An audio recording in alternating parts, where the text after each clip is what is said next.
Frères et sœurs et amis, que la paix et la grâce de Dieu vous soient multipliées.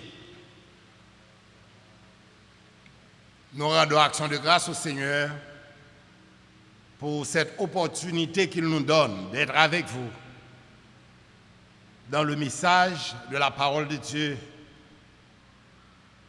Nous avons comme texte de base 1 Pierre, chapitre 1er, versets 3 à 16. Je lis pour vous. Béni soit Dieu, le Père de notre Seigneur Jésus-Christ, qui, selon sa grande miséricorde, nous a régénérés pour une espérance vivante par la résurrection de Jésus-Christ d'entre les morts, pour un héritage qui ne peut ni se corrompre, ni se souiller, ni se flétrir. Il vous est réservé dans les cieux, à vous qui, par la puissance de Dieu, êtes gardés par la foi pour le salut prêt à être révélé dans les derniers temps. C'est là ce qui fait votre joie. Quoique maintenant, puisqu'il le faut, vous soyez attristés pour un peu de temps par diverses épreuves, afin que l'épreuve de votre foi, plus précieuse que l'or périssable, qui, cependant, est éprouvée par le feu, ait pour résultat la louange, la gloire et l'honneur lorsque Jésus-Christ apparaîtra. Vous l'aimez sans l'avoir vu. Vous croyez en lui sans le voir encore, vous réjouissant d'une joie merveilleuse et glorieuse, parce que vous obtiendrez le salut de vos âmes pour prix de votre foi. Les prophètes qui ont prophétisé touchant la grâce qui vous était réservée ont fait de ce salut l'objet de leur recherche et de leur investigation. Ils voulaient sonder l'époque et les circonstances marquées par l'Esprit de Christ qui était en eux et qui attestait d'avance les souffrances de Christ et la gloire dont elles seraient suivies. Il leur fut révélé que ce n'était pas pour eux-mêmes, mais pour vous, qu'ils étaient les dispensateurs de ces choses, que vous ont annoncé maintenant ceux qui vous ont prêché l'Évangile par le Saint-Esprit, envoyé du ciel, et dans lesquels les anges désirent plonger leur regard. C'est pourquoi, saignez les reins de votre entendement, soyez sobres et ayez une entière espérance dans la grâce qui vous sera apportée lorsque Jésus-Christ apparaîtra. Comme des enfants obéissants, ne vous conformez pas aux convoitises que vous aviez autrefois quand vous étiez dans l'ignorance. Mais, puisque celui qui vous a appelé est saint, vous aussi soyez saints dans toute votre conduite. Selon qu'il est écrit, vous serez saints, car je suis saint. Parole du Seigneur. Nous pouvons avoir l'espérance inébranlable d'un héritage éternel par la foi. Nous pouvons avoir l'espérance inébranlable d'un héritage éternel par la foi. Frères et sœurs bien-aimés, amis internautes, membres de la prestigieuse communauté de l'Église évangélique baptiste de la Vigne, le Dieu qui sait tout savait avant la fondation du monde que vous allez célébrer votre 28e anniversaire dans le confinement. Il savait tout aussi bien qu'avec la technologie, votre 28e s'étendra au-delà des limites territoriales d'Haïti et aura un impact international. Il est le maître des temps et des circonstances. Que son Saint-Nom soit béni. Nous souhaitons à chacun de vous valeureux membres de l'Église évangélique baptiste de la Vigne, un joyeux 28e dans le Seigneur. Et du même coup, nous remercions le corps pastoral de l'Église d'avoir jeté son dévolu sur notre humble personne, là où nous sommes confinés dans notre petit coin à Mion-Balais, pour être le porte-parole de Dieu sur cette tribune mondiale et en cette occasion combien solennelle. Le thème central retenu pour cette série de conférences spirituelles est la nécessité de la foi pour une vie chrétienne authentique. La nécessité de la foi pour une vie chrétienne authentique. Vous qui avez suivi régulièrement les différents orateurs qui nous ont précédés, vous avez sans doute vu dans un ordre chronologique le rôle de la foi dans la trajectoire de la vie chrétienne. Être né de nouveau par la foi, Jean 1er, verset 12. Grandir dans la foi, Marc 9, 17 à 29.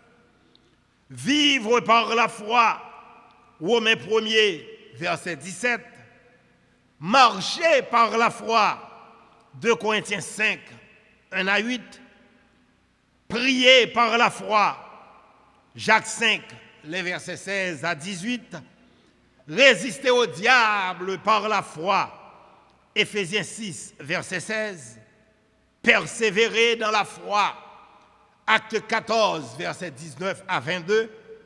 Vaincre le monde, le diable et la chair par la foi, 1 Jean 2, versets 13 à 17. Et ce soir, pour boucler la boucle, nous allons voir ensemble que nous pouvons avoir l'espérance inébranlable d'un héritage éternel par la foi. 1 Pierre, chapitre 1er, les versets 3 à 16. La foi, le thème dominant de la série, mérite d'être bien appréhendé. La définition classique et biblique de la foi comme une ferme assurance des choses qu'on espère, une démonstration de celles qu'on ne voit pas, selon Hébreux 11, verset 1er, une définition qui fait l'affaire des prédicateurs de l'évangile de la prospérité. Cette définition, comme nous l'avions dit il y a un an de cela à l'église baptiste de la Vigne, mérite d'être renforcée par des recherches théologiques beaucoup plus approfondies qui peuvent faire de la foi une tranquille confiance en un Dieu réel, tout-puissant et proche, quoique invisible. La foi, mes bien-aimés, est donc une merveilleuse assurance en son amour, en son salut, en sa parole. Elle est faite aussi de crainte respectueuse à l'égard de ses jugements, selon Hébreux 11, verset 7, et d'obéissance à sa volonté, selon Romains 1er, verset 5. Sans la foi, nous dit Hébreux 11, verset 6, il est impossible de lui être agréable. La foi, mes chers amis, n'est pas seulement le moyen de saisir les bienfaits de Dieu, elle est aussi notre force dans les moments difficiles de la vie et elle assure notre espérance au-delà de la vie d'ici-bas. L'exégèse de notre texte de base nous permet d'esquisser notre message selon la théorie des 3 S: souffrance, sainteté et salut. La souffrance. Cette épître, écrite par l'apôtre Pierre, était adressée aux chrétiens qui connaissaient diverses formes de persécution. Pierre a introduit sa lettre avec des propos encourageants mettant l'emphase sur ceux qu'ils sont en essence, des élus de Dieu. Verset 1er et verset 2. Dispersés dans le Pont, la Galatie, la Cappadoce, l'Asie et la Bithynie, ces chrétiens juifs étaient hors de leur patrie, en proie à la souffrance comme des étrangers. Ils subissent diverses épreuves. Mais le verset 6 nous dit, pour un peu de temps. Il s'agissait peut-être de souffrances liées à la vie. Mais il faut se rappeler que Pierre écrivait à une époque où des gens tels l'empereur Néron, années 54 à 68 après Jésus-Christ, considéraient les chrétiens comme d'utiles boucs émissaires auxquels on peut reprocher tout ce qui n'allait pas, d'où les persécutions qu'il leur infligeait. Certains chrétiens étaient brûlés vifs,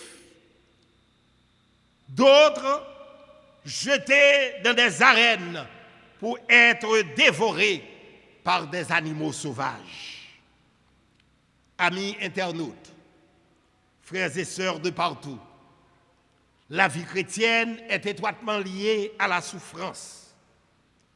Sachez-le une fois pour toutes, que la souffrance est le lot du croyant. Vous qui souffrez aujourd'hui dans votre corps ou dans votre esprit, vous qui traversez en ce moment un véritable désert, votre environnement professionnel, familial, social et même ecclésiastique peut représenter pour vous une véritable fournaise ardente. N'abandonnez pas, car le verset 6 nous dit que c'est pour un peu de temps. Auteur a chanté dans 48 créoles, chant d'espérance, et il dit tout ça qu'a privé va servir mon bien, m'a accepté souffrance comme s'il était doux. Il pas duré longtemps, bientôt la suspend, en Christ m'a va content, m'a plus que vainqueur.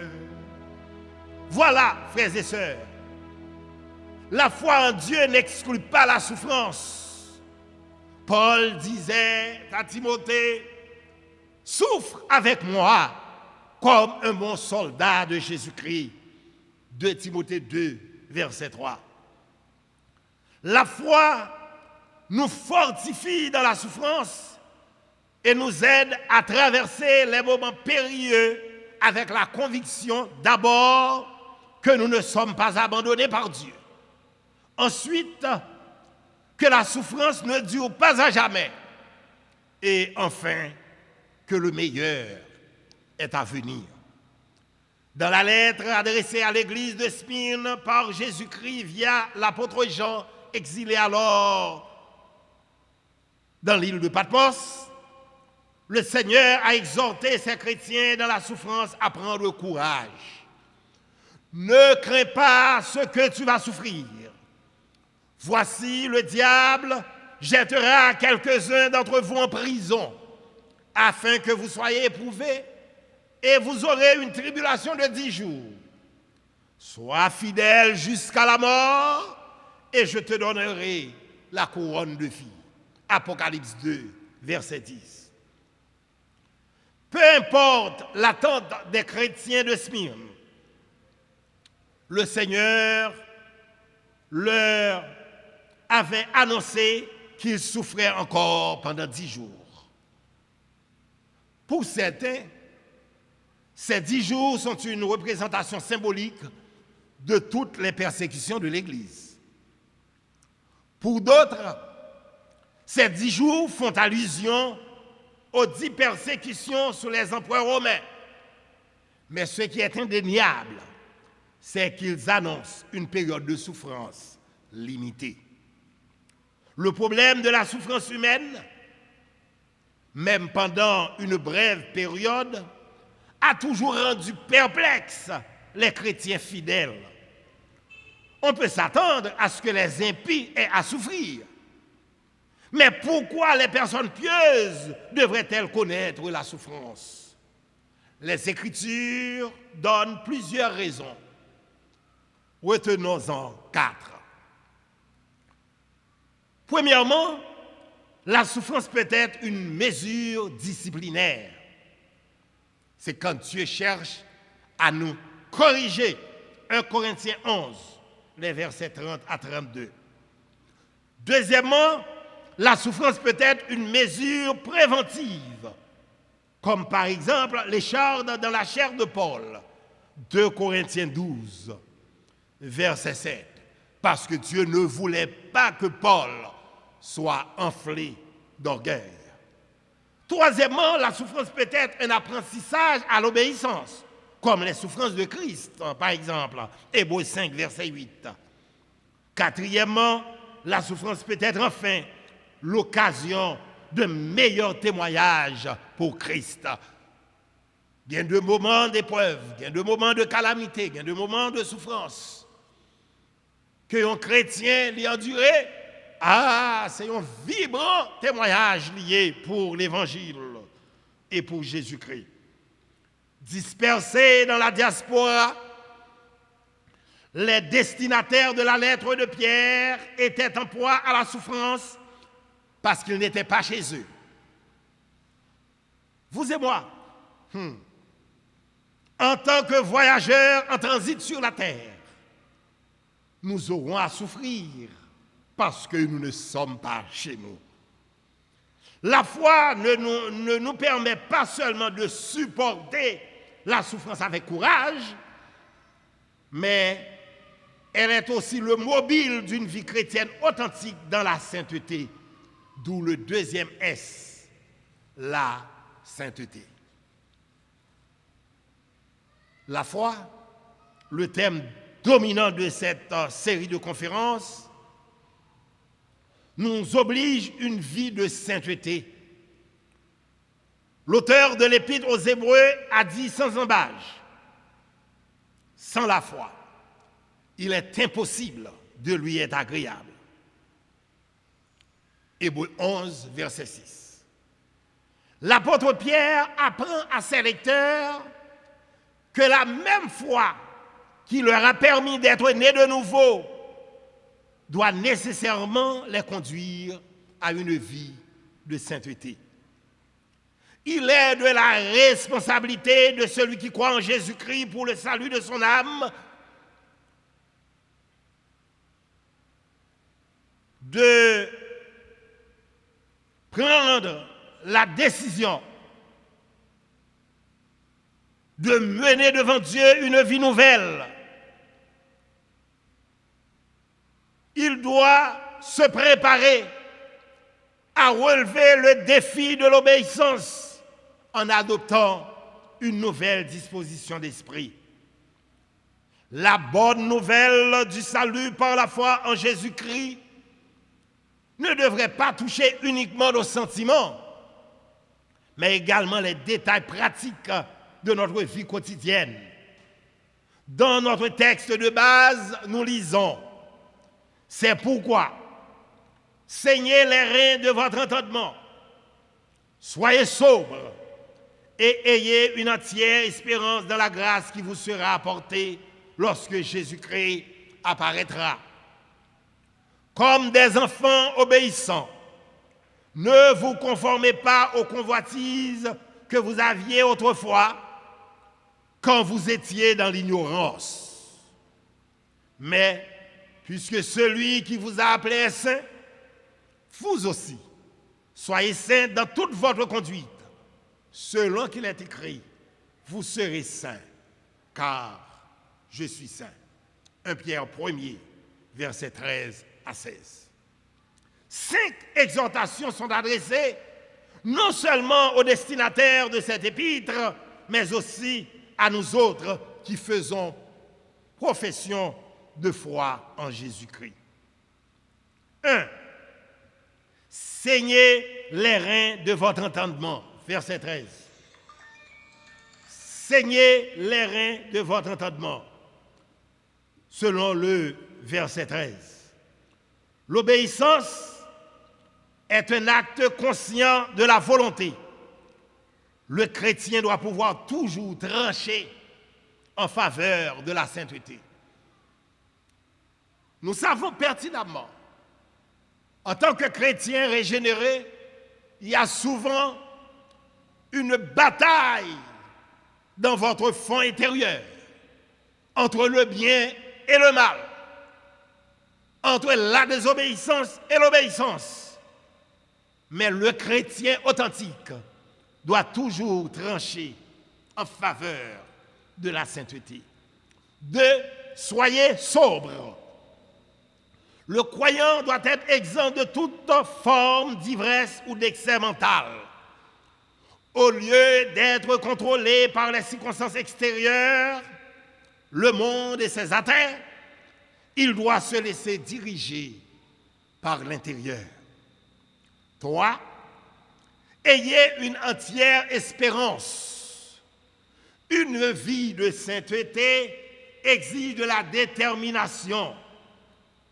L'espérance d'un croyant doit être fixée parfaitement et sans réserve sur la grâce qui lui sera accordée lorsque Jésus-Christ apparaîtra.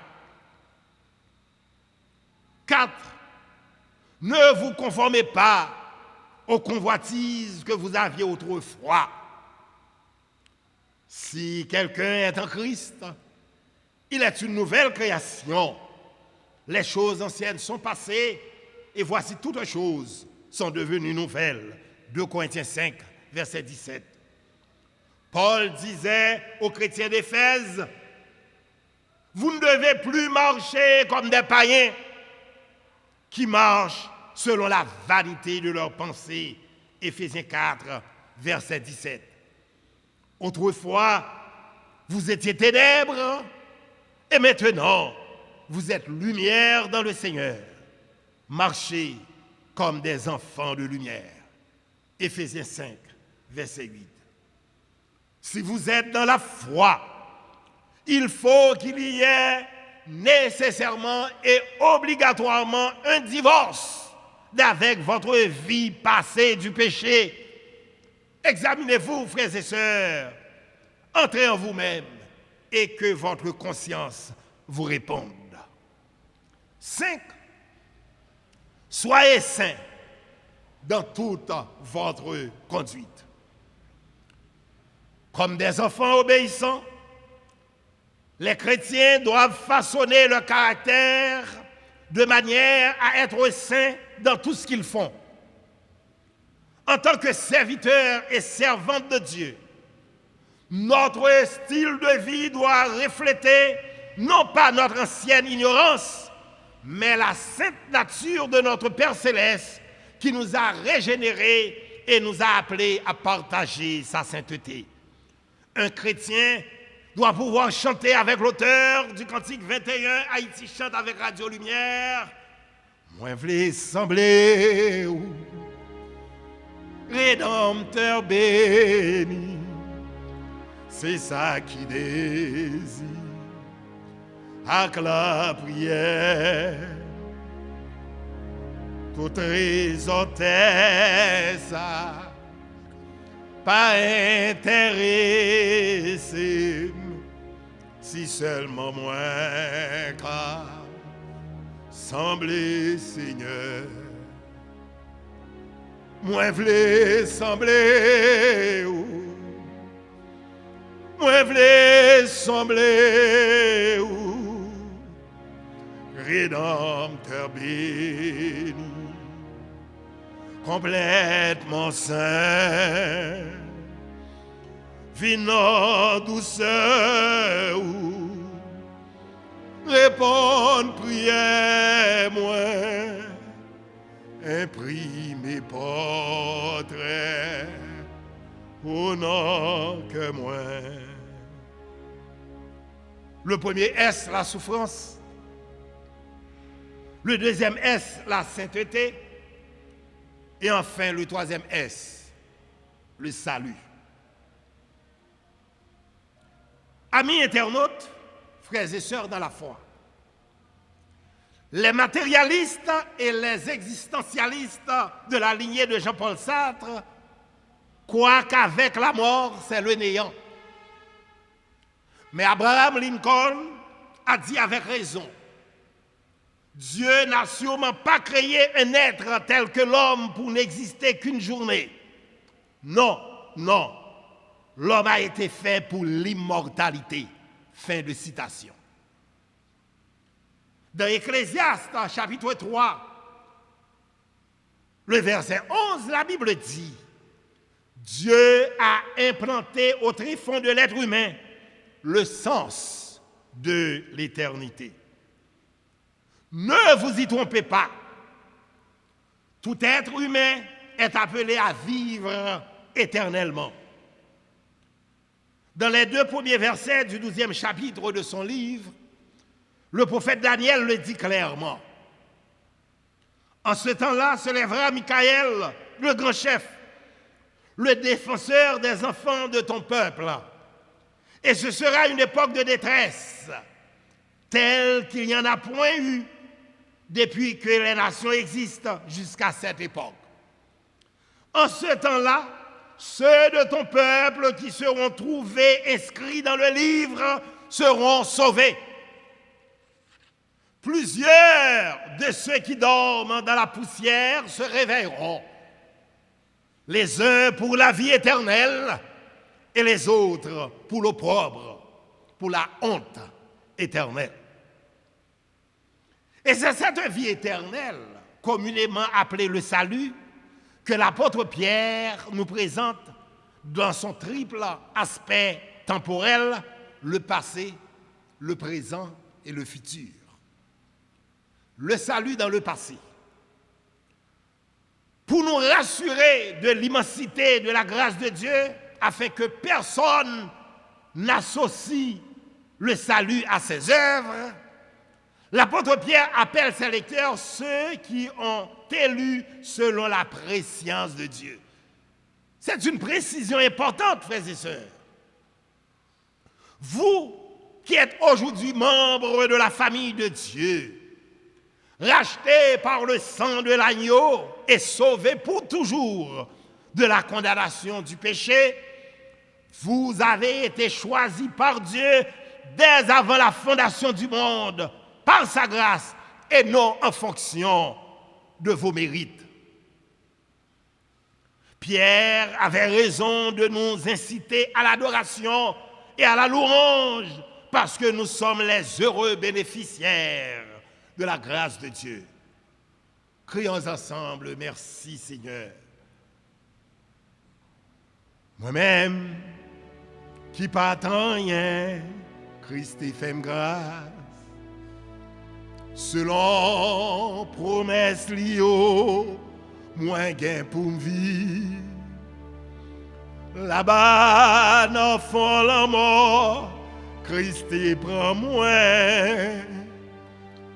Il souffle la vie en moi, qui pas tant rien. Grâce à pardon, moi t'ai délivré. Si ma vie jodi, c'est grâce à vous, mon Dieu. Moi remercier,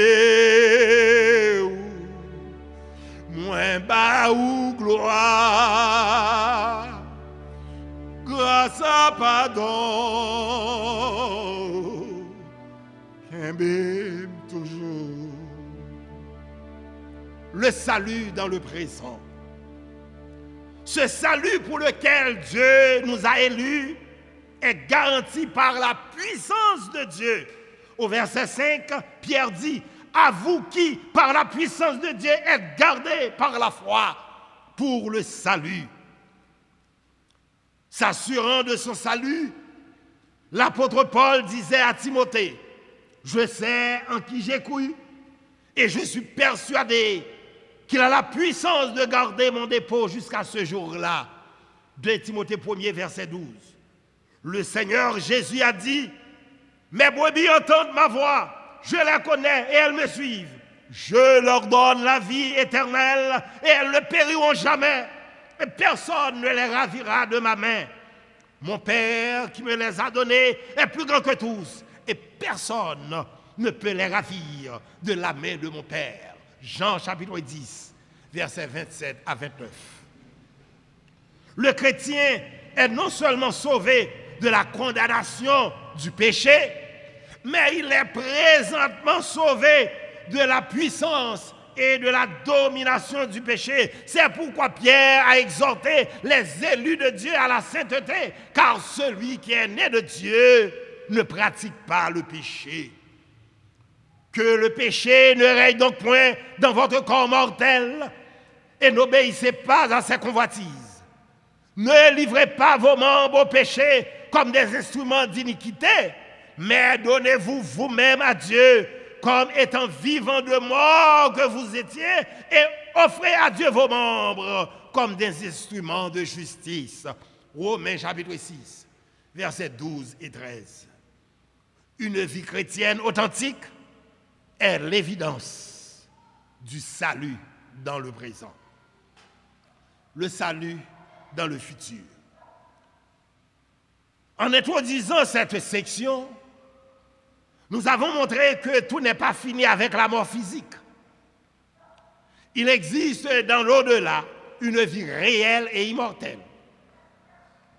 Le sous-thème de la dernière soirée ainsi formulé, nous pouvons avoir l'espérance inébranlable de l'héritage éternel par la foi, nous porte à comprendre que le salut se manifeste à la fin des temps par un héritage extraordinaire dans le ciel. Pierre encourage les chrétiens désemparés par un grand cri de louange. Béni soit le Dieu Père de notre Seigneur Jésus-Christ. Selon le verset 3a. Pourquoi? Parce qu'il nous a donné une espérance vivante et un héritage qui ne peut ni se corrompre, ni se souiller, ni se flétrir. Les exilés et les étrangers ont souvent perdu tout espoir parce que leur héritage a été confisqué dans leur pays. Mais avec Dieu, nous pouvons espérer pleinement et avec enthousiasme que notre héritage nous attendra dans notre demeure céleste. Amen. Là-haut dans le ciel, où nous régnerons avec Christ, nous serons sauvés de la présence du péché, car nous aurons tous un corps glorieux, soit par la résurrection, soit par la transformation au moment de l'enlèvement de l'Église. Frères et sœurs et amis, en acceptant Jésus-Christ par la foi comme Seigneur et Sauveur, nous sommes devenus automatiquement enfants de Dieu, donc co-héritiers de Jésus-Christ. Nous partageons ainsi sa gloire, sa demeure et son héritage éternel. Sur la terre, vous vous battez pour des héritages périssables que les voleurs percent et dérobent, que la houille détruit, qui sont finis avec le temps. Nous avons l'espérance inébranlable d'un héritage éternel par la foi. Nous vous invitons donc à confesser Jésus-Christ comme Maître et Seigneur par la foi.